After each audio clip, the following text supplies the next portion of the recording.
Hello, everyone, and welcome back to my channel. And I would like to please ask you guys if you would please like, share, and subscribe. As you can hear, most people who are on YouTube do ask you to do so. And there's a reason why. We do get recorded how many people subscribe and how many hours our videos are watched.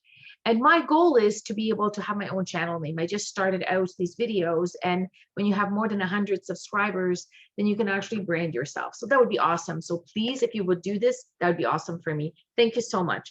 And I do want to get this information out. I have gotten some positive feedback from nurses who have shared this with their clients and or family members, and that's the purpose. This is not about me talking to you for the sake of talking. It really is about sharing this to people who need this information, who may gain some insight into whatever is happening to them, or that they gain some insight who they may need to go to get some help. So that's the business administrative part that's done. So now we're going to talk about dental and oral health. Now, dental and oral health is very important. And in the past 10 to 15 years or more, we have recognized that this is not just important for our teeth and for our oral health, sinuses, our face, even our bones, and even how we chew, and even how we breathe. I mean, some of it has to do with having, for example, sleep apnea. It's not oral health, but it has to have to do with the back of our throat, which can be an ear, nose, and throat specialist issue. But it still is in this oral maxillofacial area, big fancy term, but basically maxilla, mandible. So all these structures are part of that. And also the nerves that innervate, or means that come in and either sense something or tell us how to move things, also come out just around our ear, but the jaw. So anything that happens here, the dentists can see, and oral surgeons can either do surgery or figure out if there's something wrong or not wrong. So they look at all the different parts, not just the teeth. So this is really important. The other thing is our oral health is related to, for example, our cardiac health. A lot of the bacteria that can be in the mouth can also go and affect our heart. So it is very important. For example, in hospitals, and especially in intensive care units, we make sure that we provide really good oral care, even when patients have a tube down their throat, because we want to make sure that it's clean. And that we don't have any extra bacteria there that could potentially cause any more harm, not just for the heart, but when they're in the hospital, also it can affect the lungs. So we want to make sure that it's not just one little small thing. However, that's in the hospital. And in the hospital, usually dentists don't come in unless it's an emergency or something needs to be moved or checked because of a traumatic event that may have happened, an emergency, like people come in from an accident. And that can mean many different things. But this is going to be more about what happens in the community and what do these professionals do. And actually, this one surprised me because I made an assumption. It's very interesting. I know a lot of who healthcare professionals are, and I go to dentists, and I know who's there to do what, the dental hygienist, and that was my cat, by the way. He was helping me prepare. So now he decided it was okay to leave, so he just left. Thank you, Max. Anyway, so what happened was, as I was gathering my information and putting it together, so it is sort of in organized fashion, I discovered something interesting that I was not aware of, or I thought that they were regulated health professionals, and they were not. So there was a little bit of a surprise for me. However, that's okay. This is how I learn. And then I discovered that who I thought were making things, or for example, for teeth, like caps and bridges and so on, there's two different classes, so they're not the same. And so doing these also, I'm learning about the technicalities, because sometimes we don't know those things, right? We just go to dentist, we get our teeth cleaned, and if anything needs to be done, they order it, and you don't know where it comes from. Maybe you do. I know I had to go and pick out something or see what color I wanted, for example, for a cap, but it's not something that sort of is more known, for example, than a psychotherapist or a psychologist, or let's say a respiratory therapist. So anyway, so this was a good education for me.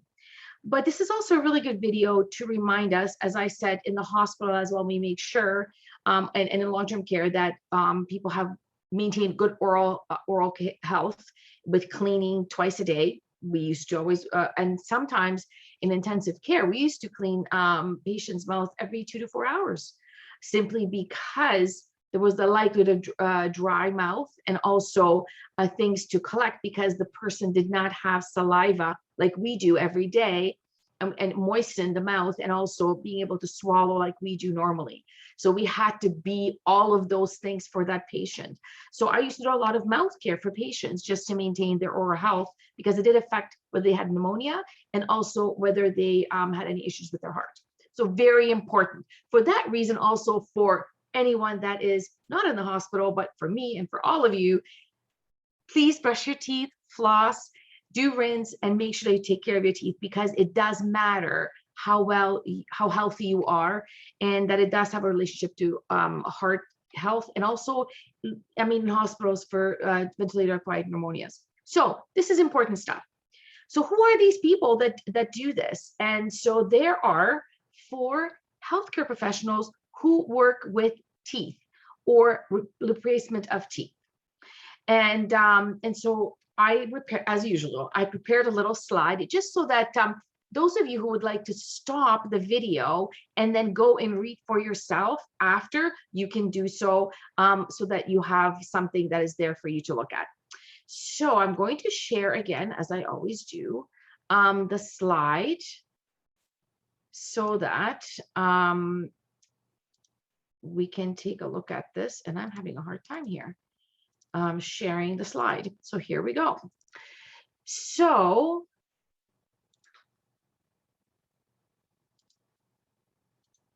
the first one is, so basically the 4 healthcare professionals that are regulated for dental oral health are dentistry, dental hygienist, dental technology, and denturism. And as you notice, there is one missing that I thought would have been here, but it is not.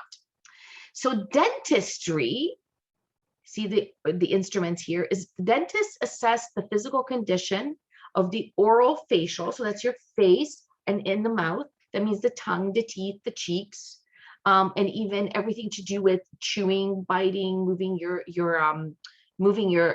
jaw, orofacial complex, and diagnose, treat, and prevent any disease, disorder, or dysfunction of the oral facial complex. So think of a dentist that's pretty much does anything to do with it, whether it's cancers, whether it's deformity, whether it's extra teeth coming out, whether it is some kind of other issue like something not working anymore, like let's say you are unable to chew, or whether you're clenching your teeth. They deal with all of these, and as well as straightening or making sure that everything is in alignment. Now, a dental technologist is someone that designs, constructs, repair, or alter dental prosthetic, restorative, and orthodontic devices. So all the different things that goes in our mouth with respect to restoring or dental prosthetics and orthodontic devices, restoring any other things in there, and also things like mouth guards. A lot of people use them at night, or I use mouth guards also when doing martial arts. We protect our teeth. Denturism, our denturists, they design, construct, repair, alter, order, and fit removable dentures. And as our population is getting older, I dealt with a lot of dentures with my patients, and we have to know how to clean them, how to properly put them in, and how to properly fit them. So dentures only deal with dentures. And if anybody does have dentures, and I know working in hospitals, they are quite pricey. They are properly fitted. And a lot of times if people lose them, it is quite horrendous, because it costs a lot and it is fitted for them. And to get one done again, it takes quite a bit of work. So they are very important to maintain, also that people can eat properly, chew their food. And it also helps maintain the look of the face, how someone knows them to look, and to be able to be comfortable. The only thing with dentures is that as people either lose weight or gain weight, they may have to get new ones, because their face changes, and also internally things change. And the dental hygienist, very important for dental hygiene. Dental hygienists assess teeth and adjacent tissues and treat them by preventative and therapeutic means. They provide restorative and orthodontic procedures and services. And so dental hygienists, as most of us know, take care of our teeth and make sure that they're clean and that we do routine cleaning so that we prevent any problems happening. Now note, all of these four are regulated health professionals. So they are bound by confidentiality. They have an ethical responsibility and a code of conduct. They also deal with things such as private information, and they have a way to keep that private. However, dental assistants, because when you go to dentist, there's a dental assistant. Dental assistants are not regulated. However, they do assist the dentist and they do other procedures such as x-rays. Now, just because they are not regulated does not mean that they do not, again, maintain privacy, confidentiality, and also do a good job. It just means that they're one of those professions that have not been regulated yet. And there are other healthcare professionals that are not regulated. For example, we spoke about PSWs, or personal support workers. We talked about nursing. They are not regulated. Apparently they will be, but not yet. So there is that sort of, it's a process. For example, chiropractors are regulated, but osteopaths are not. They are in the process and they're working on it, but they are not yet at that stage. So it's really important to realize that we may see some healthcare professionals, but they may not be regulated. It just means that they don't have a body of a college that checks and has specific set of things that they can do. However, that does not mean that they don't have a professional accountability, and they still have professional organizations that they do belong to so that they maintain their competencies. So that's it for the dental or dentistry part. I know this one's a little bit shorter. However, I think it's really important that I go through all of these professions in Ontario. And this is also good if you are not from Canada or you're not from Ontario. In Canada and other provinces, all of these professionals will be regulated. If you live, let's say, in the Western world, like United States or even Western Europe or parts of the EU, I'm not saying that all of them have it, but some of them may, some of them may not, have all of them regulated.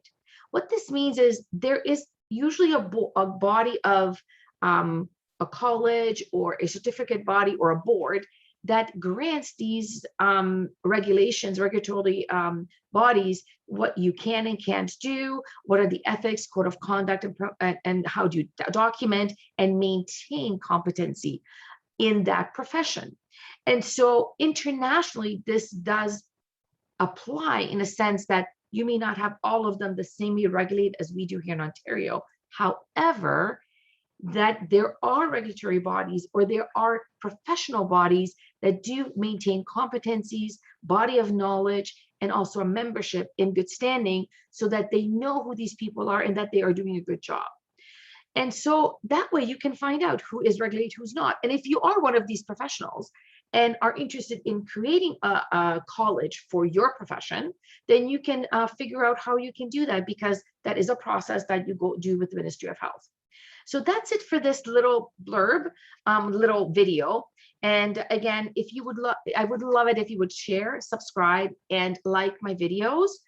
And next one, I'm not sure what I'm doing next, but I'm very much thinking about some mental health aspects, especially when it comes to SAD. So I maybe start throwing in some emergency things or certain things that you want to look for in certain situations where you need to get help, or where you may want to get help for a loved one, a friend, or someone else. And I think since winter is coming, or it's getting darker now, soon it's a season for seasonal affective disorder. So we may talk about that. And that may lead into depression, meaning what would you do if someone is in a particular situation? So for now, I'm going to sign off. It was lovely to talk to you again. I hope you guys all enjoyed these videos, and please let me know what you like or what else you would like to hear about. Have a fantastic evening. Take care. Bye-bye.